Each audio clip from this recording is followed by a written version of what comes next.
अधिवेशन का यह दूसरा दिन है। दूसरे दिन का जो मॉर्निंग सेशन और दोपहर का जो सेशन है उसमें दो विषय है। एक है अति पिछड़े वर्ग का राष्ट्रीय स्तर का संगठन निर्माण किए बगैर उनकी समस्याओं का समाधान संभव नहीं है, और दूसरा विषय है नरेंद्र मोदी को पार्टी का पीएम उम्मीदवार घोषित करना, यह ओबीसी के इस्तेमाल करो और फेंक दो के ब्राह्मणी नीति का हिस्सा है एक चर्चा। ये जो दो विषय है इसके बारे में विस्तार से बातें बताने के लिए बहुत सारा समय लग सकता है, क्योंकि लास्ट दिन है इसलिए हम लोगों को समय का थोड़ा ध्यान रखना होगा।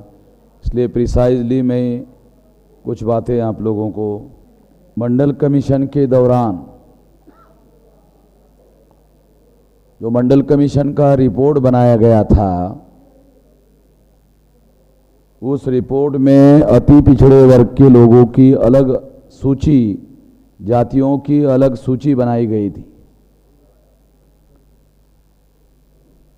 मगर विश्वनाथ प्रताप सिंह ने मंडल कमीशन को लागू करते वक्त अति पिछड़े वर्ग की जो सूची है उस अति पिछड़े वर्ग की सूची को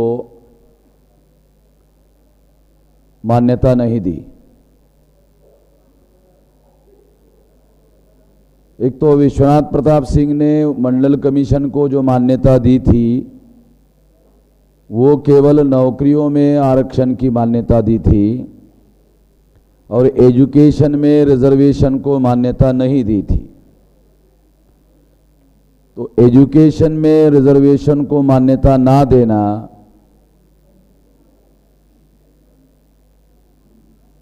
और केवल नौकरियों में रिजर्वेशन देना, जब एजुकेशन में लोग ही उपलब्ध नहीं होंगे तो रिजर्वेशन में नौकरी कैसे मिलेगी, ये भी एक प्रकार की धोखाधड़ी थी।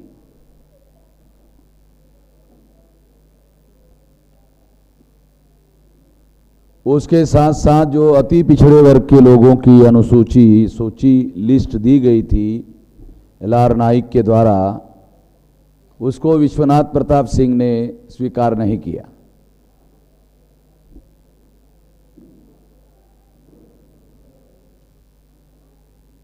इस वजह से सेंट्रल गवर्नमेंट के सर्विसेज में, अगर सेंट्रल गवर्नमेंट ने इस बात को स्वीकार किया होता, रिकॉग्नाइज किया होता, तो सेंट्रल गवर्नमेंट के सर्विसेज में जिसमें सबसे ज़्यादा नौकरियां है उसमें अति पिछड़े वर्ग के लोगों को फायदा होता। मगर ऐसा नहीं किया गया, रिकॉग्नाइज नहीं किया गया, मान्यता नहीं दी गई। अनुसूचित जाति के लोगों को 17 अगस्त 1932 को मान्यता दी गई, मगर अदर बैकवर्ड क्लासेस और अति पिछड़े वर्ग के लोगों को 16 नवंबर 92 को मान्यता दी गई। हम ऐसा कह सकते हैं कि पिछड़े वर्ग के लोगों को मान्यता दी गई 16 नवंबर 92 को। 32 और 92 में 60 साल का अंतर है। 60 साल के बाद में ओबीसी को, शेड्यूल कास्ट को मान्यता देने के 60 साल बाद ओबीसी को मान्यता दी गई। और इतना देर ओबीसी के लोगों के साथ अन्याय क्यों होता रहा? तो ओबीसी के लोगों ने मोहनदास करमचंद गांधी को अपना नेता तस्लीम किया, स्वीकार किया, इसकी वजह से ऐसा हुआ। और अभी भी गांधी के प्रभाव से ओबीसी के लोग मुक्त नहीं हो रहे हैं, ये भी एक बड़ी वजह है, जिसकी वजह से गांधी की वजह से लोग गांधी के साथ, ओबीसी के लोग गांधी के साथ जुड़े हैं, गांधी कांग्रेस के साथ जुड़ा है, कांग्रेस ब्राह्मणों के साथ जुड़ी है, इस तरह से ओबीसी ब्राह्मणों के साथ जुड़ जाता है। और ये एक बड़ी वजह है कि क्रीमी लेयर ओबीसी के साथ आज भी जारी है, और क्रीमी लेयर की वजह से 27% रिजर्वेशन केवल 5.4% तक केवल लागू हुआ। इसका मतलब मंडल लागू होने के पहले 3% रिजर्वेशन ओबीसी को बगैर रिजर्वेशन का मिल रहा था, और ओबीसी को 27% लागू होने के 20 साल बाद भी केवल 5.4 यानी 2.4 का बेनिफिट केवल ओबीसी को हुआ 20 साल में। अगर इसी गति से ये अमल हुआ तो 250 साल से ज्यादा समय इसको अमल करने के लिए लगेगा।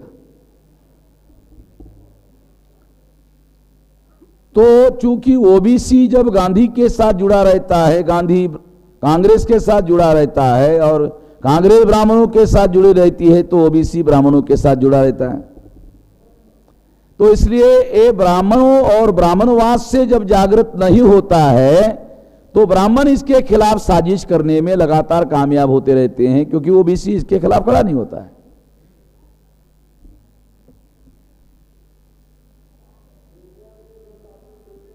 ओबीसी के लोगों को शेड्यूल कास्ट को मान्यता मिलने के 60 साल बाद रिकॉग्नाइजेशन मिला, मगर अति पिछड़े वर्ग के लोगों को तो आज भी मान्यता नहीं है, रिकॉग्नाइजेशन नहीं है। कुछ लोग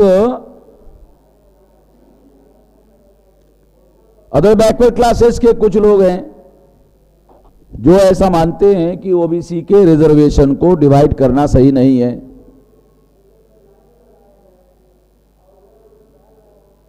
मुझे लगता है कि जो लोग ओबीसी के ऐसा कह रहे हैं वो ऊपर के लेयर का आदमी है, ओबीसी का ऊपर के लेयर का है, वो ऐसा कह रहा है। और इसकी वजह से अति पिछड़े वर्ग के जो लोग हैं वो ब्राह्मणों के झांसे में फंस रहे हैं। ब्राह्मण कह रहे हैं कि ये जो ऊपर वाले लोग हैं वो आपके साथ धोखाधड़ी कर रहे हैं। जैसे वाल्मीकि लोगों को ब्राह्मण कहते हैं कि चमारों ने तुम्हारे साथ धोखा किया, तो वाल्मीकि मानता है चमारों ने धोखा किया, ये ब्राह्मणों ने नहीं किया। उसी तरह से अति पिछड़े वर्ग का ये मानता है, ब्राह्मण उनके दिमाग में डालता है, ये जो पिछड़े वर्ग का आदमी है इसने हमारे साथ धोखा किया। वो भी ब्राह्मण और ब्राह्मणवाद को नहीं मानता है कि इसका कारण जो है कि ब्राह्मण और ब्राह्मणवाद है वो नहीं मानता। इस वजह से वास्तविक जागृति नहीं होती है, और वास्तविक जागृति ना होने से वो सही तरीके से फैसले लेने लायक नहीं बनता है। तो ये सही तरीके से जानने समझने की जरूरत है। अगर अति पिछड़े वर्ग का, मैं पिछड़े वर्ग के जो लोग अति पिछड़े वर्ग के लोगों का कैटेगराइजेशन करने का विरोध करते हैं, वो पिछड़े वर्ग के लोगों को सतर्क करने के लिए बता रहा हूं कि यदि अति पिछड़े वर्ग के लोग ब्राह्मणवाद के साथ जुड़ गए, ब्राह्मणों के साथ जुड़ गए, तो अति पिछड़े वर्ग की शक्ति लेकर ब्राह्मणवादी जो लोग हैं वो पिछड़े वर्ग के लोगों के विरोध में साजिश करने में कामयाब हो जाएंगे। तो ये नुकसान अति पिछड़े वर्ग के लोगों की वजह से ओबीसी के लोगों का होगा। मुझे नहीं लगता कि पिछड़े वर्ग के लोग इसके बारे में सतर्क है, जागृत है।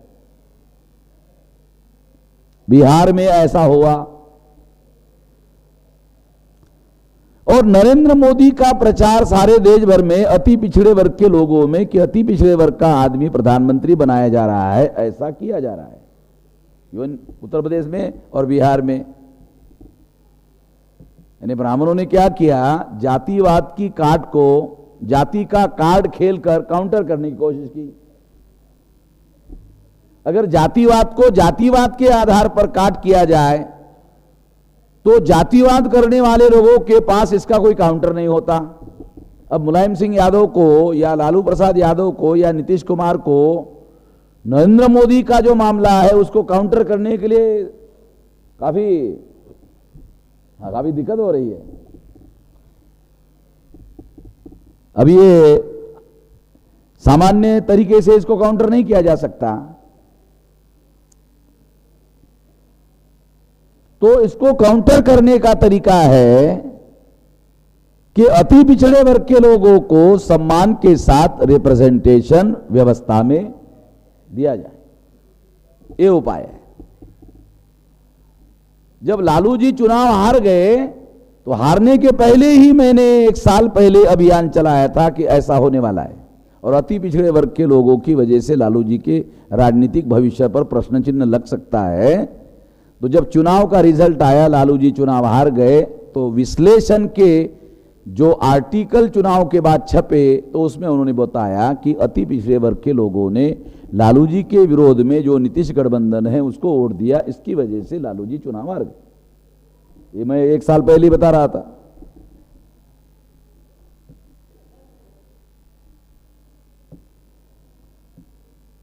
तो मैं तो केवल पिछड़े वर्ग के लोगों में एक कैटेगराइजेशन लगाने का केवल समर्थक नहीं हूं, बल्कि पिछड़े वर्ग की जो लिस्ट है वो वास्तव में होमोजीनियस नहीं है।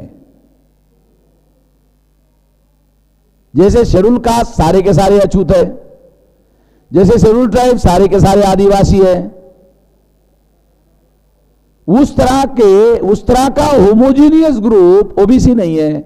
ओबीसी में नॉमेडिक ट्राइब के लोग इंक्लूड है, ओबीसी में एमबीसी के लोग इंक्लूड है, ओबीसी में जो किसान जाति के लोग हैं वो इंक्लूड है, और ओबीसी में एससी एसटी ओबीसी से जो धर्म परिवर्तन करके मुसलमान हो गए, सिख हो गए, ईसाई हो गए, बुद्धिस्ट हो गए, जैन हो गए, वो है। इस हिसाब से देखा जाए तो 4 मेजर सामाजिक समूह ये अदर बैकवर्ड क्लासेस के अनुसूची में शामिल है, लिस्ट में शामिल है। और ये होमोजीनियस ग्रुप नहीं है, चारों की चारों अलग है।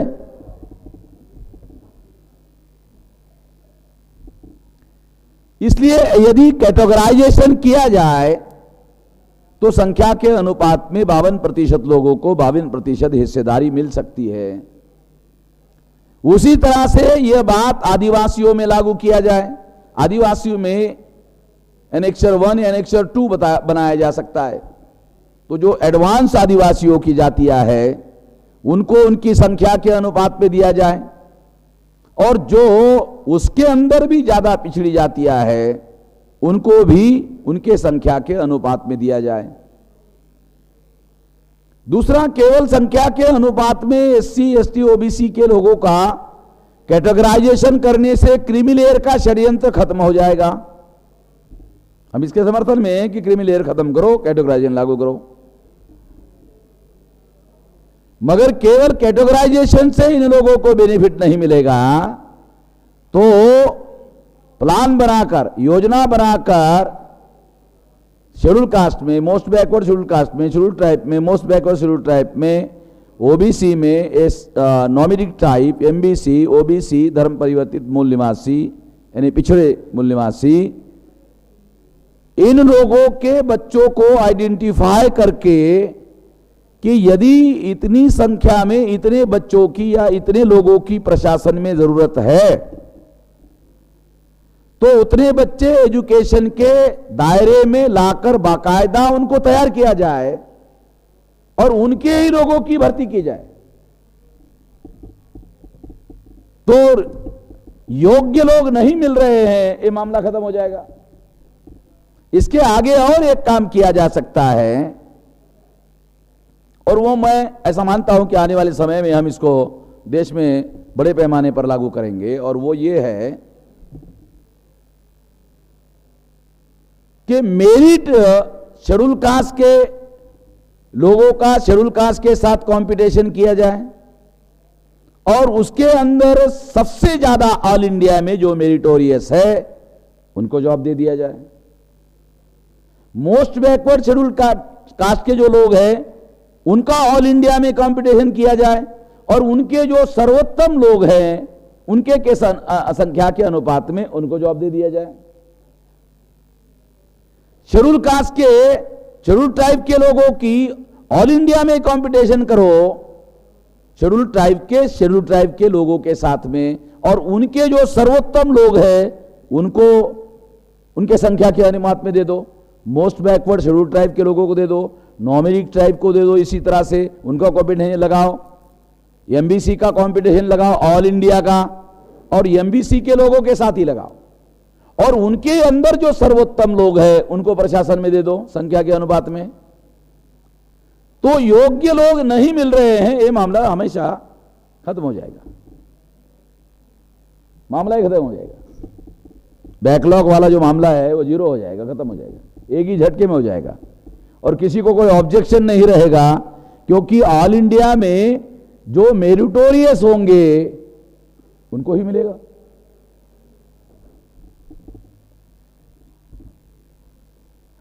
ये इसका उपाय है, ऐसा मैं मानता हूं। इसके लिए कोशिश की जानी चाहिए। हम लोग दूसरों के ऊपर ये जिम्मेदारी आयद नहीं करते हैं, हम यही जिम्मेदारी ओढ़ लेते हैं कि ये काम हम लोगों को करना चाहिए।